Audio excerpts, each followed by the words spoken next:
Okay, it is 6 o'clock in the morning on a Monday, which is always my favorite day. Okay, all right. Mondays are the start of the week, and it allows me to accomplish things I need to do this week. Okay, so Monday for decades has always been my favorite day of the week. Weekends are annoying as hell because I can never get anything done because businesses are closed, or I always have to seem to wait until Monday. Okay, where every Monday I will walk into the office. Okay, it doesn't matter if I was running my own business or working for somebody else. Monday is the best day of the week. Okay, and but that's not the norm. The norm is every time you say, "Hey guys, how you doing?" on a Monday, they're like, "Well, it's Monday." Okay, so and I want you to picture this from a different perspective. Okay, that is the first thing that comes out of your mouth. It's so common that over 90 some percent of the people in the office will say this if you say hi to them, to the point where you just stop saying to people, "Hey, how you doing?" Okay, you just stop saying hello because you're tired of the negativity. Because that's all it is. Okay? No wonder you're miserable because the first thought that comes out of your head is, or your mouth is, it's Monday. Dude, you you were negative before you even woke up that morning.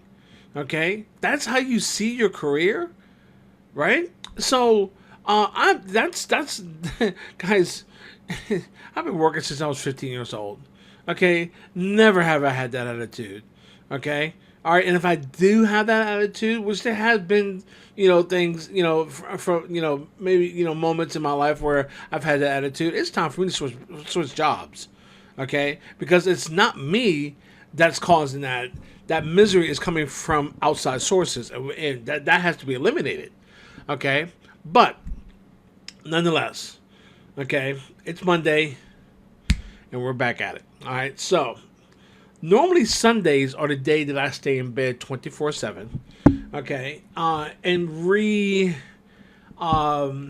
just be lazy. All right, I mean, and it's kind of like a refresher. But yesterday, on a Sunday, hey, I created videos.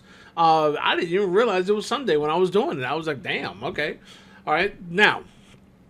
Um, as my pizza dough that I'm making has 45 minutes to finish, we're going to talk about NAT. Now, here's the thing. I could teach you about routing. I could teach you about EIGRP. I could teach you about OSPF. But I can't do it without showing you hand to hand. Okay? All right, which we're going to do that with OSPF and EIGRP. We are going to come back to, but keep in mind this is just the basics, guys. Okay, all right, we're not going to go through a whole deep dive of EIGRP when you're just starting to learn this stuff. All right, I mean, give you some breathing room for God's sake, and that's exactly what we're doing. So some topics you might see, well, damn, Kyle, that's all you're going to talk about, but we will return to them as we get to our next phase. Okay, after we're done the basics, okay, which we're pretty much coming up close to it, which I don't know because this add-on is crazy. All right. We are going to, you guys will now be graduating, all right, to being my little junior engineers. Okay. And then we are going to get into different topics and more in-depth topics. Okay. So now, so as we are finishing our a junior engineer candidates, which is what you are now. Okay, NAT is a technology, just like EIGRP and OSPF. Those two routing protocols have a purpose. The style of that routing protocol, EIGRP and OSPF, is different. So you as an engineer needs to understand that maybe having a complicated, in-depth OSPF routing protocol is really overkill You overthought the process, okay, and it's just not necessary, okay? All right, your return times on troubleshooting are off the scales. Okay, you can't bounce it back because you overthought the process, the problem. All right, and you wanted to use OSPF because, for whatever reason, you thought it was cool. All right, this is common. If you do it, okay, fess up to it. Say, yeah, I fucked up. Okay, but you gotta understand, it takes a certain mentality to do the things that we do in IT. And I'm not talking about networking. I'm talking about IT in general. Okay? All right? We deal with a lot of shit in the background. Okay? And the only ones that's going to know our shit are going to be other people in the IT field. Okay? But whether it's help desk, all the way up to engineering, okay, or architectural work, however you want to look at it, we have our own shop talk that we can only explain with each other and talk about with each other, okay? But nonetheless, there's a lot of choices that you are dependent on to make in the IT field, okay? And choosing a routing protocol will be one of them in the networking field. And the reason why, okay?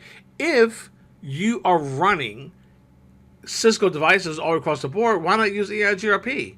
Okay? All right? Okay? Do you not understand EIGRP?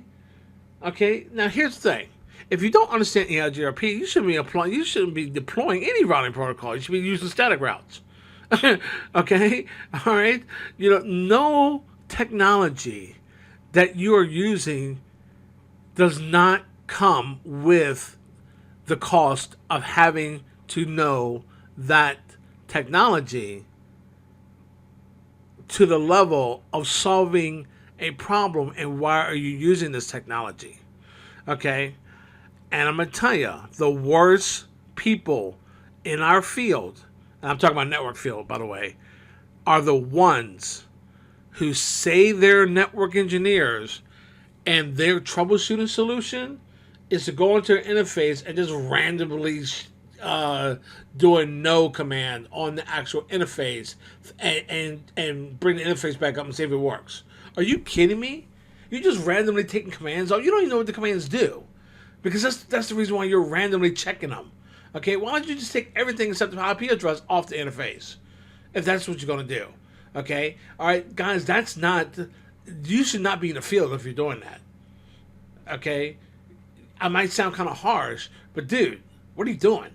Okay? And I've seen it hand in hand. I've seen it more than once. Okay? I've had people on my team, not my team, but the team that I was working with, that could not even console into a device. They had no idea what the console settings were. It's like, how the hell did you get this job? Okay? So, you got to understand that's why you're doing this and going through this training that I'm providing for you. Okay? And, what do I get out of it? Well, we know what I get out of it. The selfish aspect is I get to review all my material. Okay? And going back to the basics. As I'm about to start a new path of security with CCNA. So, that's my benefit. Okay, your benefit is you get what the videos you get, and that's your benefit. So now, what is the purpose of that? Okay, now I'm gonna tell you another story. Okay, which it is relevant. So bear with me. From the moment I was a CCNA candidate, okay, and I had went through routing, okay? All right? I had tried to set up a Cisco router that I bought off of eBay, which was in my lab, by the way, and connect it to the internet. Okay? So, it wasn't working. So, I called the ISP and asked them, do you need my MAC address on my interface to allow the traffic to come through? They're like, no, we don't do that. All right? You should be able to just plug in your router, put an IP address on there, and just and be done with it.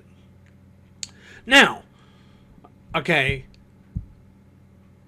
I had this habit, which you should too, okay, as you are learning this stuff, to literally draw out every step of the communication process hop by hop, okay?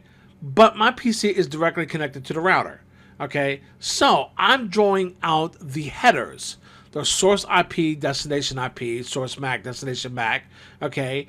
And making changes at when it hits the router, okay? And as my traffic was leaving the router, the source IP address was a 192 address, and it hit me. Now keep in mind, I had no idea what the problem was, okay? All right? And I'm not going to get any help from the ISP because they're going to be like, yo, it's your problem, which they're right, okay? And I'm looking at the paper, and I'm like, now, wait a minute, hold on. This is a private IP address. The ISP is blocking these addresses. But it never hit me that this was an issue until I wrote it out on paper and followed the path, okay, by hop basis. And I realized that, oh my God, okay, so if I'm sitting out with a source of 192.168.1 whatever, okay, which is 1.10 in that diagram,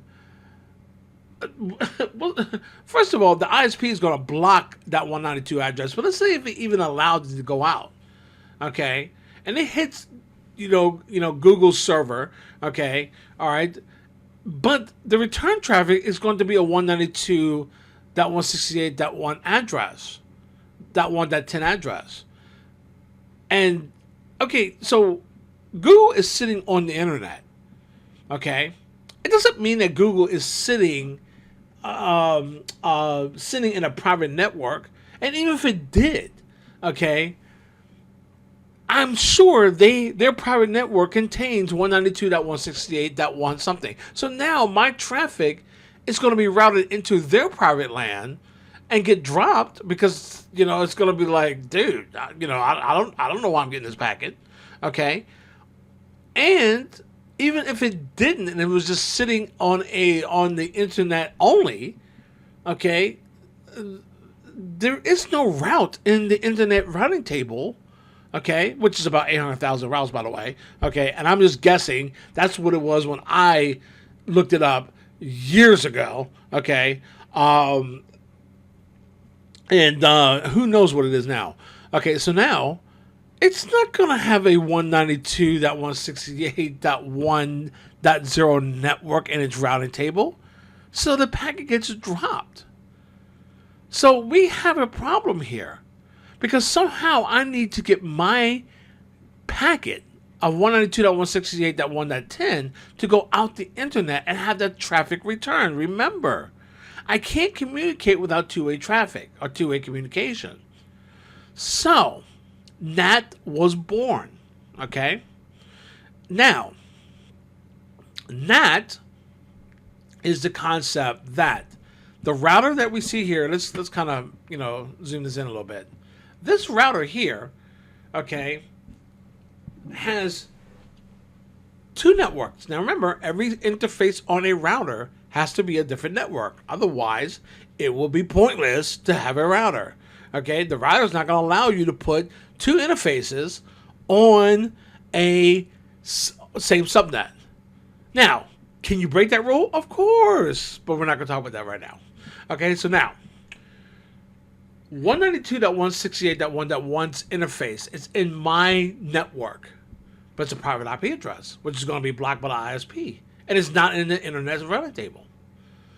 I have another interface that is on the 65 network, 65.10.10, whatever, okay? And obviously in this diagram, I have three public IP addresses, but who cares about that? So now, let's say it's one address, and it was given to me by the ISP.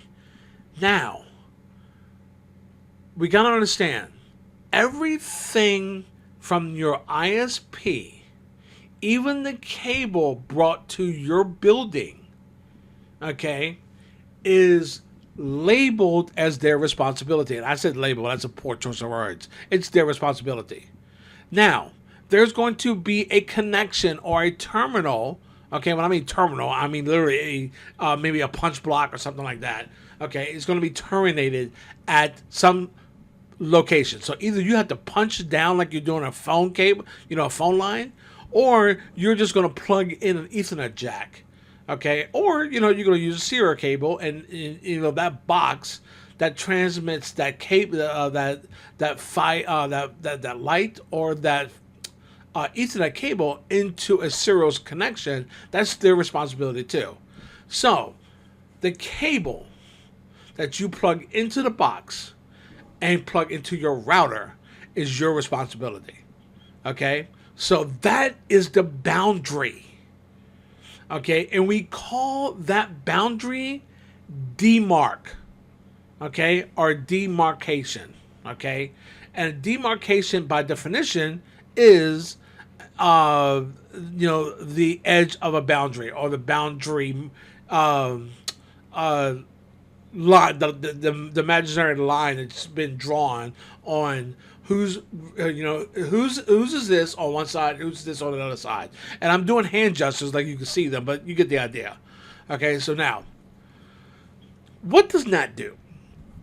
Okay, so NAT, what it's going to do is your traffic, once it hits the router and it knows its destination is hitting the actual interface that is assigned to a public IP address that was given to you, we are going to, first of all, take the source IP address of that IP header, strip it off, and rebuild the header with a source IP address of 65.10.10.1.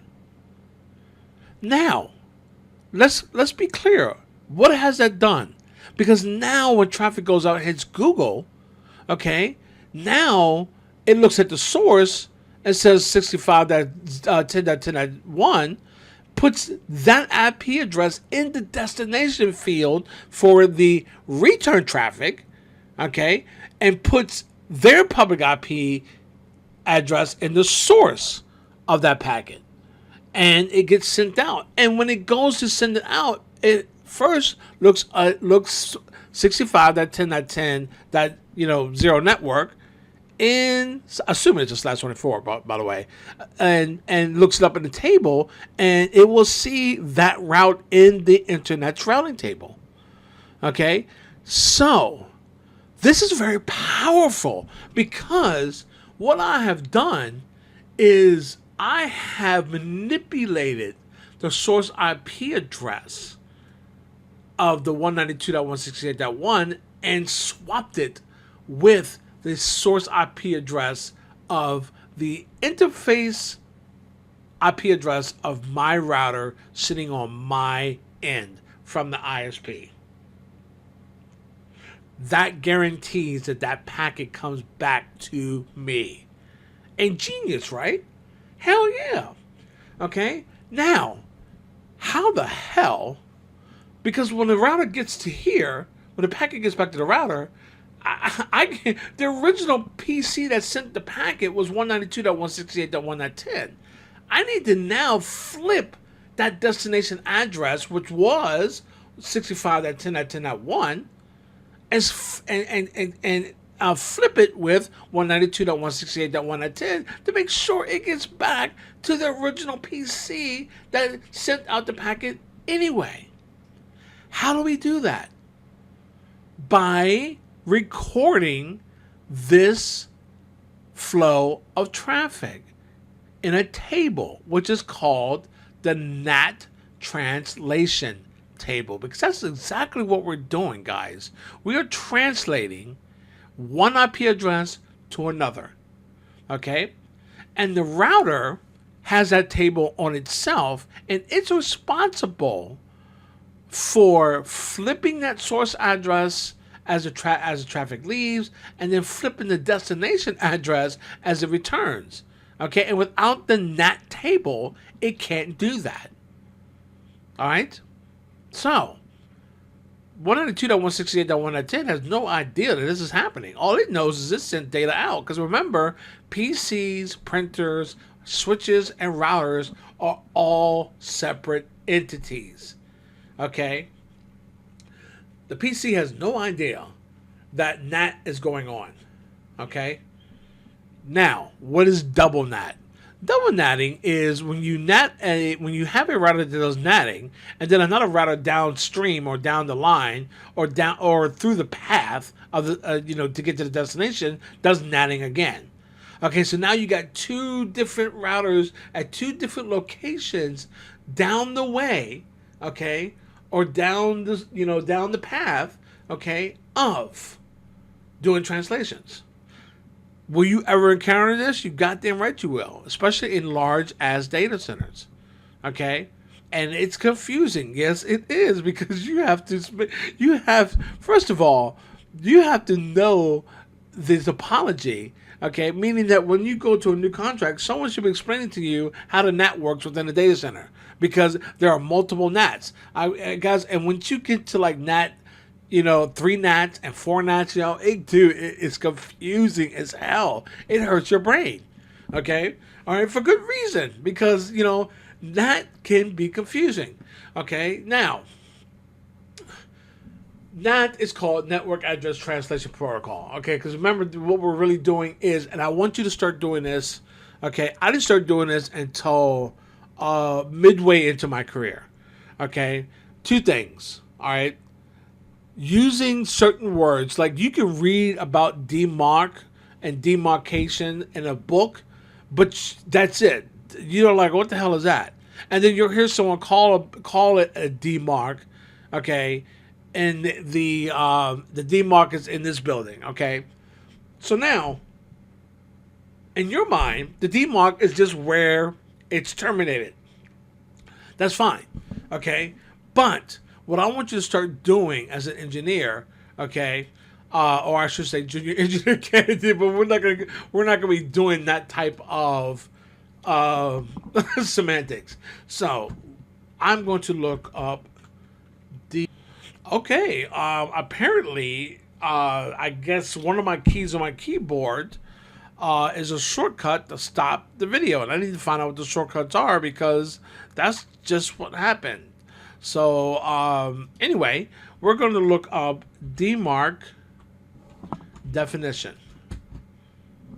Demarc, which stands for domain best. That's not it. That is not it.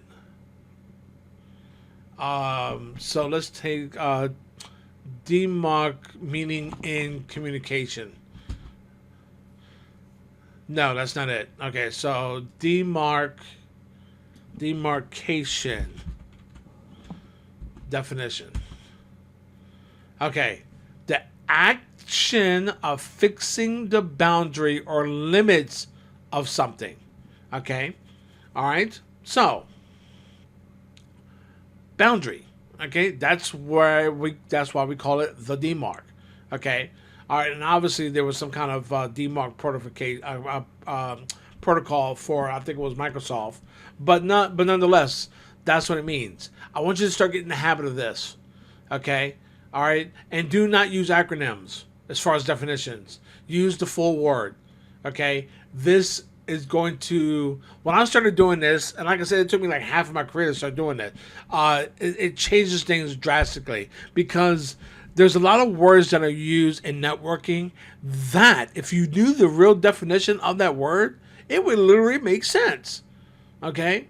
All right? It literally would. And that's why network address translation makes sense if you look up the word translation. Now, let's go do that.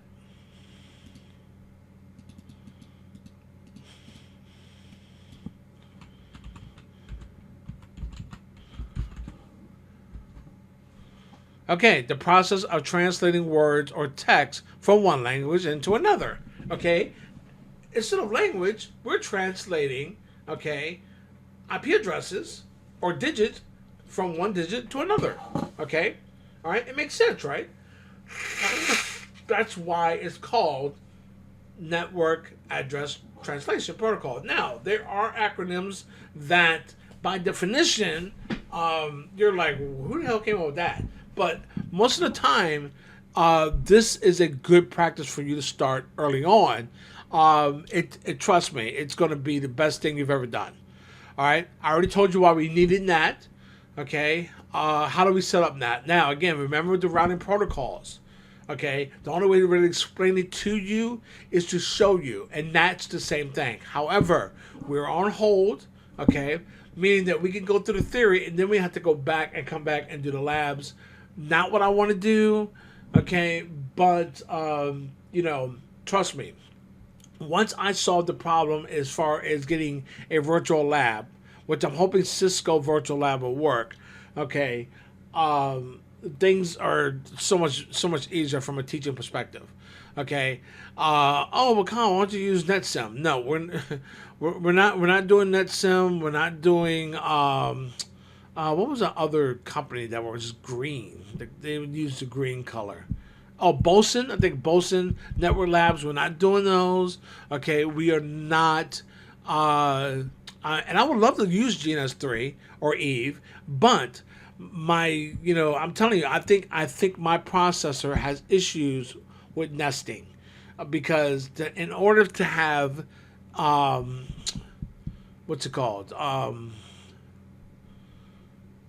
VMware and VirtualBox not work. Yeah, that's and I've been trying all week to get it to work. Okay, I've even gone out trying to find older versions of GNS3 where I don't have to have the VM, because having the VM is the problem that I'm having. Okay, and that's bullcrap. All right, which I don't know why GNS3 did that anyway. It's just remember when I told you about having layers that are not necessary? It wasn't necessary to have that. And you got to understand why I'm adamant about this, okay? Network simulators are just that. They're simulators. It's software. It's an application, okay? So it's not the real operating system. And if you're going to be learning a skill set, it must be the real operating system. That is what you're learning. You're learning the operating system in and out. Okay? Emulators like GNS3 are totally different. Okay? Because it is emulating the hardware with the Dynamics. Okay? Or Dynamips. Okay? And you're putting the real image of Cisco that you would download and put it on the emulator. So the iOS has no idea it's fake hardware or simulated hardware or virtual hardware. It doesn't know. And it acts as it's supposed to, because that's what you're learning. So, okay. Now, what are our NAT methods? Static NAT. Now, on the router, I could say, look, 192.168.1.10 is NATed to 65.10.10.1. Now, this is helpful in two ways, okay? As traffic is leaving out the router for only 192.168.1.10, it gets translated to 65.10.10.1. Now, here's the thing. Any traffic, even whether it's return traffic or sourced from outside the actual our network, which would be the internet, okay? Let's say the internet went and pinged, okay, 65.10.10.1. Well, guess what? What you're really pinging, okay, is 192.168.1.10. Now, let me stop right there. Okay. In theory, that's what you're doing. But in reality, the router is going to respond to that ping message, not trying to make this complicated, okay, and not send the traffic to 192.168.1.10. But if I was sending HTTP traffic, okay, and once it hits that 65.10.10.1 interface, it's going to translate it to the 192.168.1.10. It is a static entry, and it works both ways, bidirectional. Okay? All right? So, what is PAT? Port address. Oh my God, what is wrong with me today? PAT. It is defined as port address translations. Okay? Meaning that I told you what the static route is. Okay?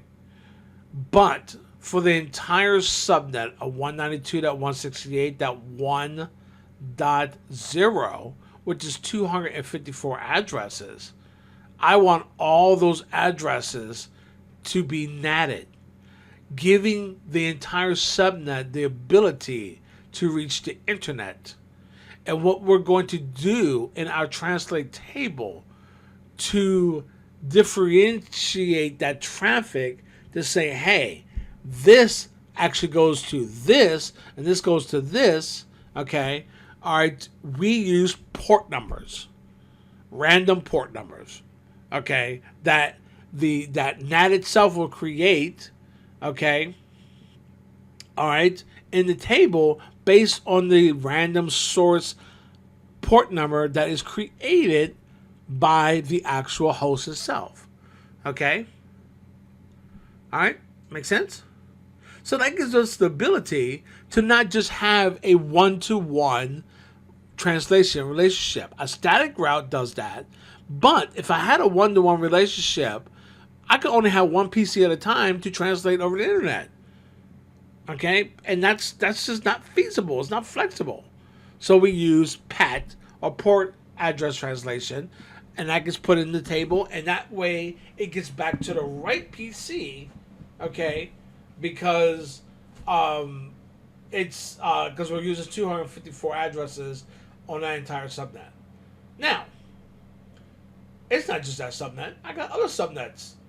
Okay, all right. So now I have thousands of hosts, and that NAT table will handle them all. Okay. All right. So that's it. What happens when two port numbers are the same? I have no idea why I wrote that. It must have been something that I had in mind at that time. So I'm skipping that. Static maps are one-to-one translation, which we already discussed that. Okay?